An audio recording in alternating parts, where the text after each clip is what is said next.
ಮಣಿಪುರದಲ್ಲಿ ಮತ್ತೆ ಭುಗಿಲೆದ್ದ ಹಿಂಸಾಚಾರ. ಮಣಿಪುರದಲ್ಲಿ ಮತ್ತೆ ಜನಾಂಗೀಯ ಹಿಂಸಾಚಾರ ಭುಗಿಲೆದ್ದಿದ್ದು, ಚುರಾಚಾಂದ್ಪುರ ಜಿಲ್ಲೆಯಲ್ಲಿ ಕೋಮಿ ಮತ್ತು ಹಮರ್ ಬುಡಕಟ್ಟು ಗುಂಪುಗಳ ನಡುವೆ ನಡೆದ ಘರ್ಷಣೆಯಲ್ಲಿ ಹಲವರು ಗಾಯಗೊಂಡಿದ್ದಾರೆ ಎಂದು ಅಧಿಕಾರಿಗಳು ಬುಧವಾರ ತಿಳಿಸಿದ್ದಾರೆ.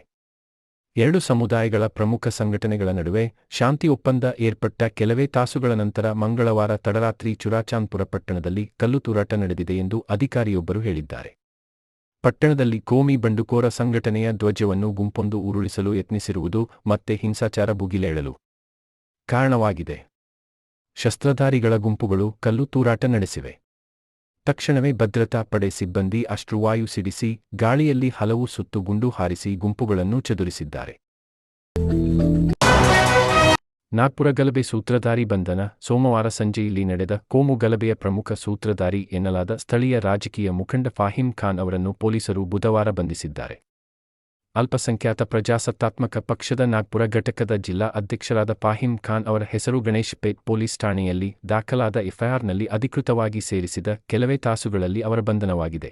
2024ರ ಲೋಕಸಭಾ ಚುನಾವಣೆಯಲ್ಲಿ ಖಾನ್ ಕೇಂದ್ರ ರಸ್ತೆ ಸಾರಿಗೆ ಮತ್ತು ಹೆದ್ದಾರಿ ಸಚಿವ ಬಿಜೆಪಿಯ ನಿತಿನ್ ಗಡ್ಕರಿ ವಿರುದ್ಧ ನಾಗ್ಪುರ ಕ್ಷೇತ್ರದಿಂದ ಸ್ಪರ್ಧಿಸಿ ಪರಾಭವಗೊಂಡಿದ್ದರು. ನಾಗ್ಪುರದಲ್ಲಿ ಪರಿಸ್ಥಿತಿ ನಿಯಂತ್ರಣದಲ್ಲಿದೆ. ಕೆಲವು ಸೂಕ್ಷ್ಮ ಪ್ರದೇಶಗಳಲ್ಲಿ ಕರ್ಫ್ಯೂ ಮುಂದುವರಿಸಲಾಗಿದೆ. 51 ಜನರನ್ನು ಬಂಧಿಸಲಾಗಿದೆ ಎಂದು ನಾಗ್ಪುರದ ಪೊಲೀಸ್ ಆಯುಕ್ತ ರವೀಂದ್ರ ಸಿಂಘಾಲ್ ತಿಳಿಸಿದರು.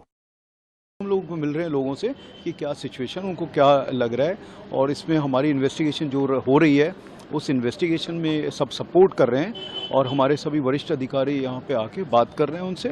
और क्योंकि ये जो लास्ट पॉइंट था जहाँ पे घटना हुई, शुरुआत जहाँ से हुई थी वहाँ से, तो वही कि यहाँ तक कैसे और कौन इन्वॉल्व थे इसमें, कुछ जो बता रहे हैं कि सीसीटीवी कैमराज, वही हम देख रहे हैं कि कौन से सीसीटीवी कैमराज को क्षति पहुँचाएगी जानबूझ के, ये सारी चीज़ें हम लोग कर रहे हैं। सर कर्फ्यू चल रहा है, कर्फ्यू में कुछ रियायत देने की वो हम देख रहे हैं, जो ये सब चीज़ों के आधार पे निर्णय उसमें लिया जाएगा। सर कहा जा रहा है कि इस पूरी घटना का मास्टरमाइंड अरेस्ट हुआ है, इसकी पुष्टि करेंगे पुलिस? वही हम लोग चेक कर रहे हैं कि क्या रोल था उस इंसान का, उसने कैसे शुरुआत से उसकी भूमिका रही, कहाँ कहाँ पे उसने बोला, ये सब चीज़ें, ये सारी चीज़ें हम लोग कर रहे हैं। अब तक कितने आरोपियों को अरेस्ट किया है सर? अभी तक 50 जो हैं मेजर हैं और 7 उसमें माइनर हैं और उन्हीं के वो जो है अभी तक अरेस्ट है। कुछ लोग आज भी अरेस्ट हुए हैं, वो मैं आपको शाम को बताऊंगा। महिला पुलिसों के साथ अभद्रता की कोशिश, एफआईआर में वो सब चीज़ें भी आई हैं, किस तरीके से आप इसे इन्वेस्टिगेट करें, क्या पूरा मामला? इसमें सभी चीज़ें, क्योंकि जो पार्ट ऑफ इन्वेस्टिगेशन है, जो पार्ट ऑफ रिकॉर्ड है, वो उसके आधार पर हम लोग कर रहे हैं। जिसने भी ये शरारत की है, जिसने भी ये इलीगल घटना की है, उसके वो खिलाफ एक्शन लिया जाएगा। आखिरी सवाल, जो मास्टरमाइंड है उसका पूरा ना कुछ रिकॉर्ड आपके सामने आया क्या? देखिए वो हम देख रहे हैं, अभी मैं बता नहीं पाऊंगा उसमें। ಕಾಂಗ್ರೆಸ್ ಭವನಕ್ಕೆ ಶಂಕುಸ್ಥಾಪನೆ. ರಾಹುಲ್ಗೆ ಆಹ್ವಾನ. ಬೆಂಗಳೂರಿನಲ್ಲಿ ಹಾಗೂ ರಾಜ್ಯದ ಜಿಲ್ಲಾ ಮತ್ತು ತಾಲೂಕು ಕೇಂದ್ರಗಳಲ್ಲಿ 100 ಕಾಂಗ್ರೆಸ್ ಭವನಗಳ ಶಂಕುಸ್ಥಾಪನೆಗೆ ಬರುವಂತೆ ಲೋಕಸಭೆಯ ವಿರೋಧ ಪಕ್ಷದ ನಾಯಕ ರಾಹುಲ್ ಗಾಂಧಿ ಅವರಿಗೆ ಕೆಪಿಸಿಸಿ ಅಧ್ಯಕ್ಷರೂ ಆಗಿರುವ ಉಪಮುಖ್ಯಮಂತ್ರಿ ಡಿ.ಕೆ. ಶಿವಕುಮಾರ್ ಬುಧವಾರ ನವದೆಹಲಿಯಲ್ಲಿ ಆಹ್ವಾನ ನೀಡಿದರು. ಎಐಸಿಸಿ ಕಚೇರಿಯಲ್ಲಿ ಭೇಟಿ ಮಾಡಿದ ಅವರು ರಾಜ್ಯದ ರಾಜಕೀಯ ಬೆಳವಣಿಗೆಗಳ ಬಗ್ಗೆಯೂ ಚರ್ಚಿಸಿದರು. ಬಳಿಕ ಸುದ್ದಿಗಾರರ ಜತೆಗೆ ಮಾತನಾಡಿದ ಶಿವಕುಮಾರ್, ದೆಹಲಿಗೆ ಬಂದಾಗ ಕಾಂಗ್ರೆಸ್ ದೇಗುಲಕ್ಕೆ ಭೇಟಿ ನೀಡುತ್ತೇನೆ. ರಾಜ್ಯದಲ್ಲಿ 100 ಕಾಂಗ್ರೆಸ್ ಕಚೇರಿಗಳಿಗೆ ಅಡಿಗಲ್ಲು ಹಾಕಲು ಆಹ್ವಾನ ನೀಡಿದ್ದೇನೆ. No meeting, just courtesy meeting.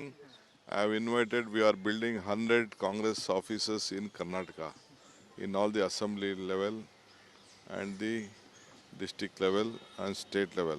So I have invited him to lay the foundation stone. So because of 100 years of Mahatma Gandhi ji taking over as the Congress president, so on this memory, we are building all the Congress office. So I have come and invited him. He said after this session, he will give us time. March 21ರಿಂದ RSS ಪ್ರತಿನಿಧಿ ಸಭೆ, ರಾಷ್ಟ್ರೀಯ ಸ್ವಯಂ ಸೇವಕ ಸಂಘದ ಮುಂದಿನ ಕಾರ್ಯಸೂಚಿ ಹಾಗೂ ಕಾರ್ಯಕ್ರಮಗಳನ್ನು ರೂಪಿಸುವ ಉದ್ದೇಶ ಹೊಂದಿದ ಅಖಿಲ ಭಾರತೀಯ ಪ್ರತಿನಿಧಿ ಸಭಾದ ಬೈಠಕ್ ಮಾರ್ಚ್ 21ರಿಂದ 23ರವರೆಗೆ ಚೆನ್ನೇನಹಳ್ಳಿ ಜನಸೇವಾ ವಿದ್ಯಾಕೇಂದ್ರದಲ್ಲಿ ನಡೆಯಲಿದೆ. ಆರ್ಎಸ್ಎಸ್ ಅಖಿಲ ಭಾರತೀಯ ಪ್ರಚಾರ ಪ್ರಮುಖ್ ಸುನೀಲ್ ಅಂಬೇಕರ್ ಬುಧವಾರ ಬೆಂಗಳೂರಲ್ಲಿ ಸುದ್ದಿಗೋಷ್ಠಿಯಲ್ಲಿ ಈ ಬಗ್ಗೆ ಮಾಹಿತಿ ನೀಡಿದರು. 2024-25ನೇ ವರ್ಷದ ಸಂಘಟನೆಯ ಚಟುವಟಿಕೆ ಕುರಿತು ವಿಮರ್ಶಾತ್ಮಕ ಚರ್ಚೆಯ ಜೊತೆಗೆ ವಿಶೇಷ ಯೋಜನೆಗಳು ಮತ್ತು ಭವಿಷ್ಯದ ಕಾರ್ಯತಂತ್ರಗಳ ಕುರಿತು ಚರ್ಚೆ ನಡೆಸಲಾಗುತ್ತದೆ ಎಂದು ಮಾಹಿತಿ ನೀಡಿದರು. राष्ट्रीय स्वयंसेवक संघ अखिल भारतीय प्रतिनिधि सभा ABPS meeting this year is to be held from 21st to 23rd March in Chennanhalli campus, Janaseva Vidya Kendra. So it's an annual Baitak. Every year it happens. It is to be held in Bangalore after 4 years. So this year it is a centenary year. So in October, Vijayadashmi 2025, RSS is completing its 100 years. So we will discuss all programs related to our centenary years, and of course we will declare it on the 23rd itself. So there will be 2 resolutions, one about Bangladesh, the happenings in the Bangladesh, and the next what we should do. And another resolution will be about the 100 years journey of RSS and our next steps. So these are the 2 resolutions. All our RSS office bearers, including our Sarasangachalak Dr. Mohanji, Mani Sarkarev Dattatreji, and other all office bearers, including all our RSS inspired 32 organizations, their office bearers will also be there. And our Sangha Shiksha Varga training programs, the plans about the Sangha Shiksha Varga and other things will also be decided. So we will have on 23rd, our Sarkareva will have a full press conference, and so he will announce the centenary year programs, and of course he will take your question and answers also. ಒಳ ಮೀಸಲಾತಿ ಜಾರಿಗೆ ಸರ್ಕಾರ ಬದ್ಧ 22ರಂದು ಸಭೆ ಮುಖ್ಯಮಂತ್ರಿ ಪರಿಶಿಷ್ಟ ಜಾತಿಗಳ ಒಳ ಮೀಸಲಾತಿ ಜಾರಿಗೆ ಸರ್ಕಾರ ಬದ್ಧವಾಗಿದೆ. ಮಾರ್ಚ್ 22ರಂದು ಈ ಬಗ್ಗೆ ನ್ಯಾಯಮೂರ್ತಿ ನಾಗಮೋಹನದಾಸ್ ಅವರ ಜೊತೆಗೆ ಚರ್ಚಿಸಲಾಗುವುದು ಎಂದು ಮುಖ್ಯಮಂತ್ರಿ ಸಿದ್ದರಾಮಯ್ಯ ತಿಳಿಸಿದರು. ತಮ್ಮನ್ನು ಬುಧವಾರ ಭೇಟಿ ಮಾಡಿದ ಒಳಮೀಸಲಾತಿ ಹೋರಾಟ ಸಮಿತಿಯ ನಿಯೋಗಕ್ಕೆ ಅವರು ಈ ಆಶ್ವಾಸನೆ ನೀಡಿದರು. ಎಲ್ಲ ಮಾಹಿತಿ ಪಡೆದ ಬಳಿಕ ಶೀಘ್ರವೇ ಶಾಸಕರು, ಸಚಿವರು ಮತ್ತು ದಲಿತ ಮುಖಂಡರೊಂದಿಗೆ ಸಭೆ ನಡೆಸಿ ಮಾತುಕತೆ ನಡೆಸುವುದಾಗಿಯೂ ಹೇಳಿದರು. ಒಳಮೀಸಲಾತಿ ಜಾರಿಗೆ ಮಾದಿಗ ಸಮುದಾಯಗಳ ಸ್ವಾಭಿಮಾನ ಒಕ್ಕೂಟದ ವತಿಯಿಂದ ಬುಧವಾರ ಸ್ವಾತಂತ್ರ್ಯ ಉದ್ಯಾನದಲ್ಲಿ ಪ್ರತಿಭಟನೆ ಹಮ್ಮಿಕೊಳ್ಳಲಾಗಿತ್ತು. ಅಲ್ಲಿಗೆ ಬಂದ ಸಚಿವ ಆರ್.ಬಿ.